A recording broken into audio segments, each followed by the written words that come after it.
12টা কি মজার muffin cake বানালাম দেখেন। এই যে এগুলো হচ্ছে এখানে লবণ দিয়ে আমার ওভেনটাকে আমি হাই হিট করে নিচ্ছি, কি প্রি হিট না কি বলে, যাক এটা হচ্ছে আমার মেয়েদের আবদার মাফিন কেক খেতে হবে। আর বাহিরের কেকগুলো তেমন একটা ভালো হয় না বাচ্চাদের জন্য।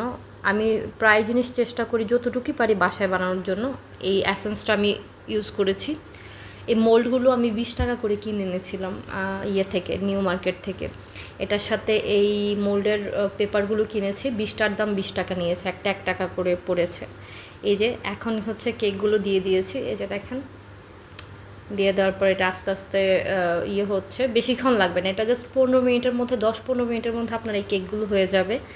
আর আমি 2টা ডিম দিয়ে করেছি, মানে চেষ্টা করলে আসলে সব কিছুই পারা যায়। এই যে দেখেন আমার কেকগুলো মাশাল্লাহ হয়ে গিয়েছে, আলহামদুলিল্লাহ। আলহামদুলিল্লাহ, আমার মেয়েরা উঠে খুশি হয়ে যাবে সকালে উঠে যে মাম্মাম কেক বানিয়েছে, মাফিন কেক। ওরা হচ্ছে আমি যেভাবেই বানাই না কেন, যেটাই বানাই না কেন, ওরা বাহিরের জিনিস থেকে বেশি পছন্দ করে আমার হাতের জিনিস খাবার খেতে। এই যে দেখেন আলহামদুলিল্লাহ এত পারফেক্ট হয়েছে, এত পারফেক্ট হয়েছে। এই যে আমি কল্পনা করিনি এরকম পারফেক্ট হবে, আল্লাহর রহমত। আলহামদুলিল্লাহ খুবই পারফেক্ট হয়েছে। এটা খুবই ইজি, খুবই ইজি এই কেকগুলো বানানো। তো চেষ্টা করবেন বাচ্চাদেরকে এরকম মাফিন কেকগুলো বাসায় বানিয়ে দিতে। কম খরচের মধ্যে আমি 6টা মাফিন কেক হয়েছে এটা দিয়ে, 2টা ইয়ে দিয়ে।